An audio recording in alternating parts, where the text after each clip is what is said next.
চাঁদপুরের মূলত এই ভিউটা আমি মনে করবো একটা সাইন।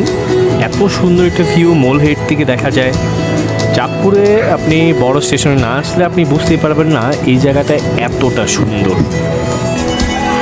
আমরা আবার সুযোগ পেয়ে, আমরা বড় স্টেশন থেকে সুযোগ পেয়ে আমরা আবার চলে গেলাম মাঝি ঘাটে।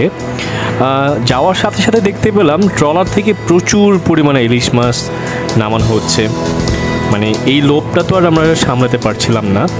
আমি আর দিব্য দুজনে মিলেই প্রচুর পরিমাণে দেখতে লাগলাম। এই যে চাঁদপুরের ইলিশগুলো খুব সুন্দর, খুব একদম রূপালি, একদম টাটকা ইলিশগুলো অনেক সুন্দর, অনেক ওজনের, অনেক প্রাইসটাও একটু বেশি মেঘনার ইলিশগুলো।